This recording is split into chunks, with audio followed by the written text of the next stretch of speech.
رسوله الكريم قال رسول الله صلى الله تعالى عليه وآله وسلم من كان يؤمن بالله واليوم الآخر فليقل خيرا أو ليصمت. وقال النبي صلى الله عليه وسلم من صمت نجا أو كما قال عليه الصلاة والسلام. محترم بزرگوں، حضرت نبی کریم صلی اللہ علیہ وسلم کی دو حدیثیں تلاوت کی ہے، جس میں نبی کریم صلی اللہ علیہ وسلم نے زبان کی حفاظت کے بارے میں ہماری رہبری اور رہنمائی فرمائی ہے۔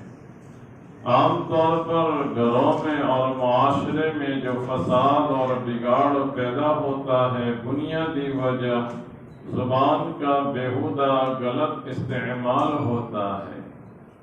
آدمی جب بولنے پر آتا ہے تو میں کیا بول رہا ہوں، کس کے سامنے بول رہا ہوں، کیا کلمات میں اپنی زبان سے نکال رہا ہوں، آیا یہ کلمات نکالنا میرے لیے مناسب ہے کہ نہیں، کچھ سوچے سمجھے بغیر ساری حدود فلان دیتا ہے اور بعد میں پھر بہت افسوس کرنا پڑتا ہے، بہت پچھتانا پڑتا ہے۔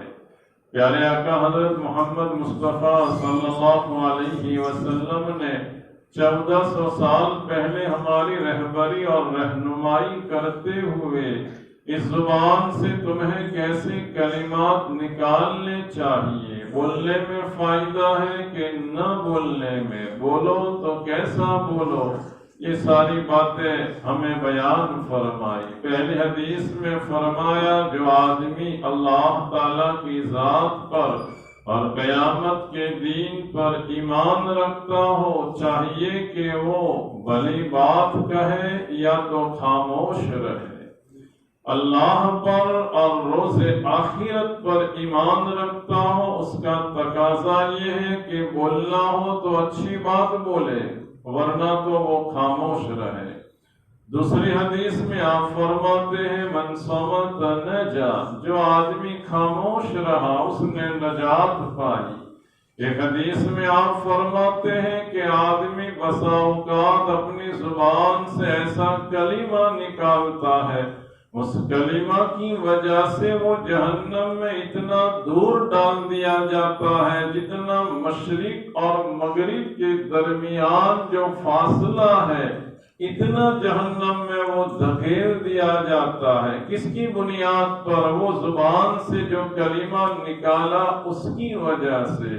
ایک حدیث میں آپ فرماتے ہیں جس کا مفہوم ہے کہ آدمی کلمے کو معمولی سمجھتا ہے، اچھا کلمہ ہوتا ہے اس کو معمولی سمجھتا ہے، لیکن وہ کلمہ اتنا بلند ہوتا ہے کہ وہ بولتے وقت تو معمولی سمجھتا ہے لیکن جنت کے اعلیٰ درجے تک اس کو پہنچا دیتا ہے۔ کبھی برا کلمہ زبان سے نکالتا ہے، اس کو ہلکا سمجھتا ہے، اس کی نوٹس لینے کے لیے وہ تیار نہیں ہوتا، لیکن وہ برا کلمہ جس کو بولتے وقت معمولی اور ہلکا سمجھا تھا، اس کو جہنم کے گڑھے میں تہہ میں اس کو پہنچا دیتا ہے۔ اسی وجہ سے حضرت نبی کریم صلی اللہ علیہ وسلم نے فرمایا من یضمن ما بین لحییہ وما بین رجلین اضمن لہ الجنہ، جو آدمی دو چیزوں کی ضمانت لے لے، ایک چیز جو دو جبڑوں کے درمیان ہے اور دوسری چیز جو دو ٹانگوں کے درمیان ہے، یعنی زبان اور شرمگاہ کا میں غلط استعمال نہیں کروں گا، تو آپ نے اس کے لیے جنت کی ضمانت لی کہ یہ دو چیزوں کی تم مجھے ضمانت دے دو، میں تمہارے لیے جنت کی ضمانت دے رہا ہوں۔ کوئی وزیر، کوئی بڑا آدمی ہمیں کہے کہ میں تمہارا ضامن، میں تمہارا ذمہ دار، تو آدمی مطمئن ہو جاتا ہے۔ نبی کریم صلی اللہ علیہ وسلم ہمیں فرما رہے ہیں کہ یہ دو چیزیں اچھی استعمال کر لو، قابو میں رکھو، گناہ میں ناجائز چیزوں میں استعمال مت کرو، تو میں تمہارے لیے جنت کا ذمہ دار ہوں، ضامن ہوں۔ انسان یہ مختلف اعضاء کا مجموعہ ہے، اور ان اعضاء میں ایک عضو جو ہے وہ زبان ہے۔ نبی کریم صلی اللہ علیہ وسلم نے ایک جانب تو اس کی سنگینی، اس کی بیانت کا اتنی بیان فرمائی کہ آدمی کو خاموش رہنا چاہیے، اور بولے تو بہت سوچ سمجھ کر کے بولنا چاہیے۔ انسان کے بدن کو دیکھیں، اللہ تعالیٰ نے قدرتی طور پر جو بدن کا نظام بنایا ہے وہ بھی ایسا بنایا ہے کہ آدمی زبان پر قابو رکھے۔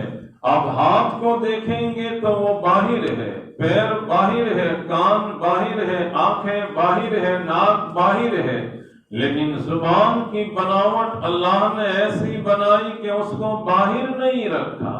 جو فساد مچانے والی تھی، جس کی وجہ سے تباہی آنے والی تھی، اللہ نے اس کی ساخت اور بناوٹ ہی ایسی رکھی کہ اس کو 32 دانتوں کے اندر محفوظ رکھا۔ اور صرف 32 دانتوں میں محفوظ نہیں رکھا، 32 کے اوپر پھر 2 ہونٹوں کا کور بھی لگایا۔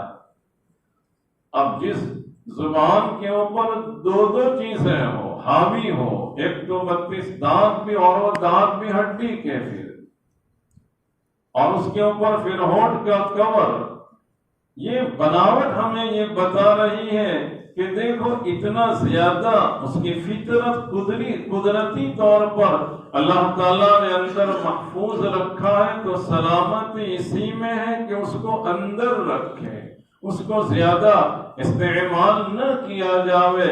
کان جو ہے اللہ تعالیٰ نے ہمیں ڈبل دیے، 2 دیے ہیں، اور زبان ایک عطا فرمائی ہے۔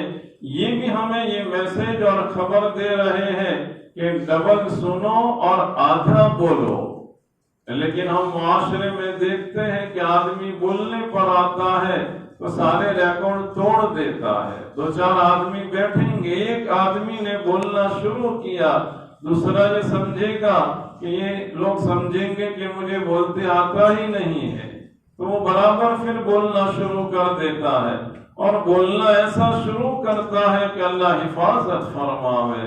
حضرات مشائخ فرماتے ہیں کہ زبان سے گالی دینا، زبان سے گندی چیزیں بولنا، ناجائز چیزیں بولنا، جس زبان سے تم کلام پاک پڑھو، جس زبان سے تم اللہ کا ذکر کرو، یہ کیسا اسی زبان کو گالی میں، گندی چیزوں میں استعمال کیا جاوے۔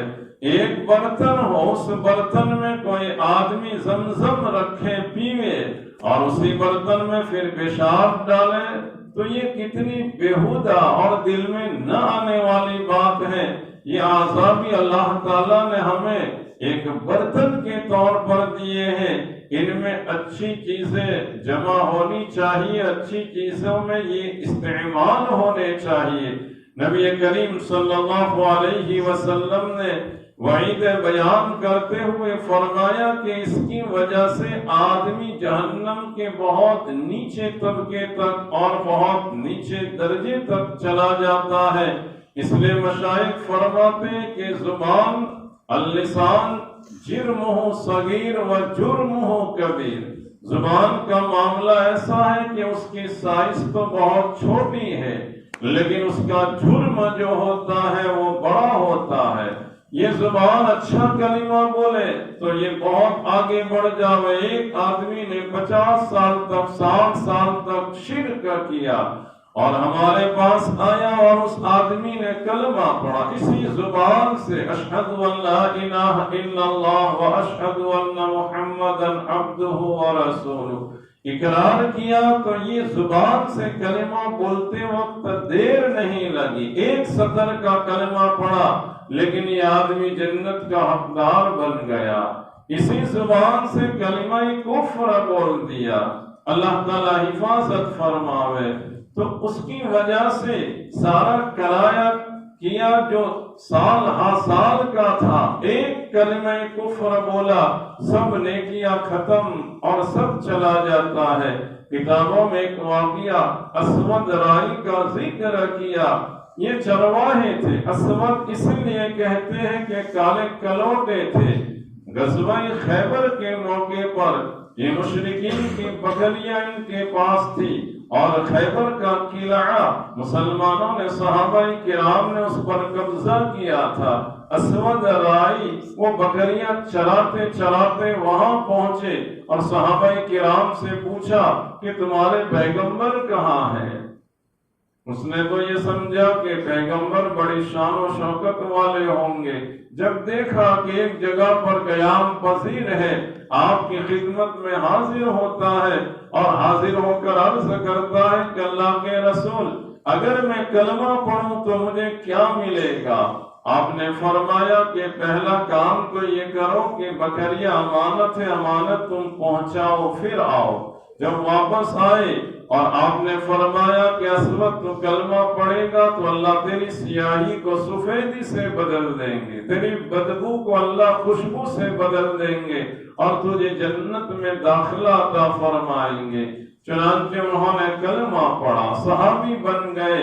پوچھا کہ مجھے کیا عمل کرنا ہے؟ آپ نے فرمایا کہ اسود تو نے ایسے وقت میں کلمہ پڑھا ہے کہ نہ بھی رمضان کا مہینہ ہے کہ روزہ رکھے، نہ نماز کا وقت ہے کہ تو نماز پڑھے۔ ایک ہی عبادت ہے، وہ عبادت جو تلوار کے سایوں میں ادا کی جاتی ہے، یعنی جہاد میں جانا۔ مقابلے میں وہ گیا اور وہ شہید ہو گئے۔ صحابہ کرام کو علم نہیں تھا۔ جب ناشیں دیکھی گئی تو ایک ناش ان کی بھی نظر آئی۔ آپ نے تعجب کرتے ہوئے فرمایا صحابہ کرام سے کہ اسود یہ کتنا خوش نصیب آدمی ہے، اس نے نہ نماز پڑھی نہ روزہ رکھا، ایک عمل کیا اور وہ جنت میں پہنچ گیا۔ وہ عمل تھا لا الہ الا اللہ محمد الرسول اللہ کا اقرار۔ معلوم ہوا کہ آدمی اسی زبان سے کلمہ پڑھتا ہے، کوئی عمل نہیں تھا، لیکن اللہ تعالیٰ نے جنت کا اس کو حقدار بنا دیا۔ آدمی کا جب نکاح ہوتا ہے، نکاح سے پہلے اس عورت کی طرف اسے دیکھنا، بات چیت کرنا، ربط اور تعلق رکھنا، یہ سب طرح کا ناجائز اور حرام ہوتا ہے۔ لیکن نکاح کے وقت میں جب دو گواہوں کے سامنے وکیل کی حاضری میں عورت لڑکی یہ کہہ دے کہ میں اس کے ساتھ نکاح کرنے پر راضی ہوں، اور جہاں نکاح ہونے والا تھا اس لڑکے نے کہہ دیا کہ میں نے قبول کیا، اب جہاں بات چیت کرنا سارے تعلق ناجائز تھے، زبان سے ایک کلمہ بول دیا میں راضی ہوں، میں نے قبول کیا، اب دونوں کے لیے بات چیت کرنا، ایک ساتھ میں رہنا، یہ عبادت بن گئے ایک کلمے کی بنیاد پر۔ یہی عورت جو اس کے لیے کھانا تیار کرتی ہے، جو خدمت کرتی ہے، جو کپڑے دھوتی ہے، جو اس کے مسائل حل کرتی ہے، دکھ درد میں شریک ہوتی ہے، 30 سال 40 سال 10 سال زندگی گزاری اور اسی زبان سے اللہ حفاظت فرماوے اس نے طلاق کا کلمہ بول دیا۔ اور آج کل تو 1-2 پر اکتفا کم کرتے ہیں، سیدھے 3 پر ہی۔ یہاں ایک واقعہ ایسا آیا کہ تجھے 100 طلاق، اب وہ 3 طلاق میں ہی مسئلہ ختم ہو جاتا ہے، لیکن جذبات اتنے ہوتے ہیں اور پوری زندگی وہ ایسے افسوس میں، دکھ اور درد میں گزارتے ہیں۔ میں نے اپنی آنکھوں سے حال دیکھا کہ وہ لکڑی سے بھی نہیں چل سکتے تھے پھر، کیونکہ بیوی بھی الگ، بچے بھی الگ، کیا حال ہوتا ہے۔ اب مفتی صاحب کے پاس آپ یہ کہیں گے کہ کوئی راستہ نکالو، اور قسم خدا کی میں نے غصے میں طلاق دی تھی۔ تو طلاق کوئی محبت والی چیز تھوڑی ہوتی ہے، آدمی کنٹرول نہیں کرتا۔ یہ 10 سال 20 سال 50 سال ساتھ میں رہے، ایک کلمے نے سارے گھرانے کو تہس نہس کر دیا، سارے گھر کو اجاڑ دیا۔ مسئلہ یہ زبان کا ہوتا ہے، کبھی عورت کی زبان چلتی ہے، کبھی شوہر کی زبان چلتی ہے۔ نبی کریم صلی اللہ علیہ وسلم فرما کر کے گئے کہ دیکھو من صمت نجا، جو خاموش رہا اس نے نجات پالی۔ حضرات مشائخ کے بارے میں آتا ہے کہ وہ زیادہ بولنا پسند نہیں کرتے تھے۔ میں نے خود ہمارے حضرت سے سنا کہ الہ آباد میں بڑے بڑے حضرات آتے تھے، حضرت مولانا احمد صاحب پرتاپ گڑھی رحمت اللہ علیہ، حضرت ہردوئی رحمت اللہ علیہ، حضرت مولانا صدیق صاحب باندھوی رحمت اللہ علیہ، کبھی مجلس ہوتی تو ہر ایک آدمی یہ سوچتا کہ نہیں حضرت بیان کریں گے، وہ سوچتے کہ وہ دوسرے بیان کریں گے، اور پوری مجلس سکوت کی ہوتی، یعنی خاموشی کی ہوتی، اور مجلس ہی ختم ہو جاتی، ایک دوسرے کے ادب اور احترام میں کوئی بولنے کے لیے ہی تیار نہیں۔ آج دو چار ہم بیٹھے ہوں تو ہم خاموش رہ کے بتاوے، خاموش رہنے میں ہماری حفاظت ہے، نیکیاں ضائع ہونے سے بچ جاتی ہے۔ عقبہ بن عامر رضی اللہ تعالیٰ عنہ نے حضرت نبی کریم صلی اللہ علیہ وسلم سے سوال کیا، من نجات کیا ہے؟ یہ مجھے بھی اور آپ کو سب کو یاد رکھنا ہے۔ آپ نے نجات کے 3 طریقے بتائے۔ پہلا بتایا، املک علیک لسانا، تم اپنی زبان پر قابو رکھو، اپنی زبان پر قابو رکھو، غلط استعمال مت کرو، چاہے اپنے ماں باپ ہو، چاہے اپنی بیوی ہو، اپنے اولاد ہو، اپنے ماتحت ہو، کوئی بھی ہو، دوست و احباب ہو، اپنی زبان کو تم غلط استعمال مت کرو۔ اللہ معاف فرمائے، ہماری عمریں بڑی گزر جاتی ہے، 50 سال 70 سال 80 سال کی، لیکن بات کرنے کا ڈھنگ اور طریقہ ہمارے پاس نہیں ہوتا، اور ہم یہ کہتے ہیں کہ ہم تو کسی کے سامنے بھی بول دیں۔ ارے بھائی، بولنا کمال نہیں ہے، نہ بولنا کمال ہے۔ ابھی تو بول دو گے، لیکن جب نیکیوں کا بیلنس ختم ہو جائے گا، اور بعض تو ایسا کلام بولتے ہیں کہ وہ ابرہا کے ہاتھیوں کی کھوپڑیاں جیسے چیر ڈالی تھی، کس نے؟ ابابل پرندوں نے۔ وہ جو کنکریاں گرتی تھی چونچ سے، وہ زبان سے ایسی دھار دار گولیاں نکلتی ہیں کہ سینے کو چھلنی کر دے، اور بولنے والے کو اس کا احساس بھی نہیں ہوتا۔ یہ باتیں عمل میں لانے کی ہے۔ نبی کریم صلی اللہ علیہ وسلم نے جو بتایا کہ تمہاری زبان کو قابو میں رکھو۔ حضرت موسیٰ علیہ السلام اور حضرت ہارون علیہ السلام کو فرعون کے پاس جانے کا اللہ نے حکم دیا، دین کی دعوت دینی ہے، تبلیغ کے لیے جانا ہے، دین پہنچانے کے لیے۔ تب بھی اللہ تعالیٰ یہ فرماتے ہیں دونوں حضرات کو کہ قولا لہ قولا لینا، دیکھو جا کے نرم بات کہنا، اچھی بات۔ نرم بات کیسے ہوگی؟ اپنی زبان کو قابو میں رکھے۔ جب دین کی دعوت، دین کی محنت میں اولو العزم پیغمبروں کو اور فرعون جیسے سرکش کے پاس جاتے وقت اللہ تعالیٰ ہدایت دے رہے ہیں کہ نرم بات کہنا، تو پھر دین کے علاوہ دوسری باتوں میں ہمارا رویہ کیسا ہونا چاہیے؟ لوگ بدزن ہو جاتے ہیں۔ نبی کریم صلی اللہ علیہ وسلم نے یہ صحابہ کرام پر جو قابو پایا، جو کنٹرول کیا، تو چوتھی پاری میں ذکر کیا، وَلَوْ كُنْتَ فَظًّا غَلِيظَ الْقَلْبِ لَانفَضُّوا مِنْ حَوْلِكَ، اگر آپ منہ پھٹ ہوتے، سخت مزاج ہوتے، تو یہ مجمع آپ کے ارد گرد نہ ہوتا۔ اس لیے پیارے آقا صلی اللہ علیہ وسلم نے پہلی چیز بتائی کہ اپنی زبان کو تم قابو میں رکھو۔ آدمی غیبت میں لگ جاتا ہے، تنقید میں لگ جاتا ہے، برائی میں لگ جاتا ہے۔ اب میرے استاد ہیں، میرے ماں باپ ہیں، میرے امام صاحب ہیں کہ میرے دائی ہیں، کون ہیں، کسی کا لحاظ نہیں۔ میرے بزرگوں، یہ تو جب ہماری آنکھیں بند ہوگی تب معلوم ہوگا کہ ہم گھوڑے پر سوار ہیں کہ گدھے پر۔ کتنا ہم سمجھتے ہیں کہ بہت کام کرتے ہیں، نیکی کرنا کمال نہیں ہے، نیکی کو بچا کر کے لے جانا یہ کمال کی بات ہے۔ من جاء بالحسنۃ فلہ عشر امثالھا، جو ایک نیکی کرے گا اس کو 10 بدلہ، یہ نہیں، ایک نیکی لے کر کے جائے گا، اور لے کر کے کب جائے گا؟ اس کو بچا کر کے لے جائے گا۔ ہمارے امام اعظم رحمت اللہ علیہ فرماتے ہیں کہ میں کسی کی غیبت کیوں کروں؟ اگر کروں تو میری امی کی کروں، یعنی امی کی کرنا جائز ہے ایسا نہیں، کروں تو کیونکہ میری نیکیاں جو جاویں تو میرے گھر میں جاویں۔ آج ہماری مجلس ایسی ہوتی ہے کہ آدمی غیبت کرتا ہے، تنقید کرتا ہے۔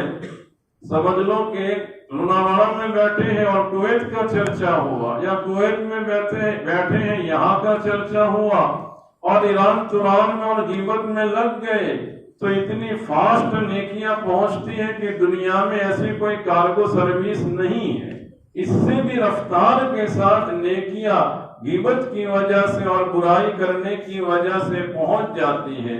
اللہ تعالی ہمیں اس کی سمجھ عطا فرماوے۔ پہلی نصیحت تو یہ کہ اپنی زبان کو قابو میں رکھو، دوسری نصیحت فرمائی وَلْيَسَعْكَ بَيْتُكَ، تیرا گھر تجھے کافی ہو جاوے۔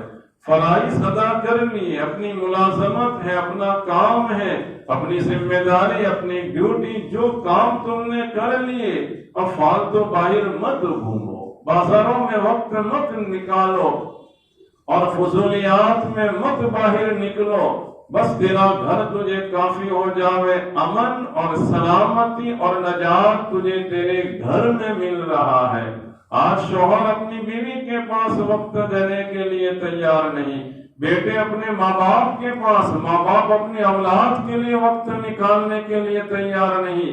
آپ دیکھیں گے جوان تو جوان، لیکن بوڑھے بھی ہوٹلوں کے اوپر بیٹھنا ایک فیشن بن گئی۔ مسجد میں دل نہیں لگتا، اپنے گھروں میں دل نہیں لگتا۔ حضور فرما رہے ہیں کہ تیرا گھر تجھے کافی ہو، اور ہم عمل سے یہ کہہ رہے ہیں کہ مجھے تو میرا گھر کافی نہیں۔ ابھی کورونا میں 1.5-2 سال کی مشق کرائی گئی برابر کی، لیکن پھر بھی زندگی بدل گئی، یہ اندر کا احساس نہ ہونے کی وجہ سے۔ اور تیسری چیز نجات کی بتائی، وَبْكِ عَلَىٰ خَطِيئَتِكَ، تو اپنے گناہوں پر رو۔ آدمی کا دھیان اپنی عیبوں پر، اپنے گناہوں پر نہیں ہوتا، وہ دوسروں کی برائی یا دوسروں کے عیوب کو دیکھے گا تو رونا کب آئے گا؟ اپنے عیوب کو دیکھے گا تو اس کو احساس ہوگا کہ میرے اندر تو فلانی کمی ہے، میرے اندر تو فلانی کمزوری ہے۔ ابھی ہم 18 رمضان کو حضرت کے پاس پہنچے تھے تو بیان کا خلاصہ اور نچوڑ ہی یہ تھا کہ دیکھو دوسروں کی خوبیاں بیان کرو، عیوب بیان مت کرو، عیوب اپنے بیان کرو۔ لیکن ہمارا ماحول، ہمارا مزاج اس میں بھی الٹا ہوتا جا رہا ہے۔ کسی کی تعریف کرو وہ بھی برداشت نہیں ہوتی کہ اس کی تعریف کیوں کی گئی۔ یہ ساری باتیں سمجھنے کی ہے۔ 3 باتیں حضرت عقبہ بن عامر رضی اللہ تعالیٰ عنہ کو نبی کریم صلی اللہ علیہ وسلم نے نجات کی بتائی۔ خدا کرے ہماری زندگی میں داخل ہو جاوے تو ہمارے لیے بھی یہ نجات مل جاوے۔ ان کے لیے ہی صرف نہیں تھا، قیامت تک آنے والے سارے حضرات جو بھی عمل کریں گے ان سب کے لیے انشاءاللہ نجات مل جائے گی۔ پہلی بات، اپنی زبان کو قابو میں رکھو۔ دوسری، چاہیے کہ تیرا گھر تجھے کافی ہو۔ اور تیسری نصیحت فرمائی، اپنے گناہوں پر رو۔ اللہ تعالیٰ مجھے اور آپ تمام کو ان تعلیمات اور ہدایات پر عمل کی توفیق عطا فرمائے۔ وآخر دعوانا ان الحمد للہ رب العالمین۔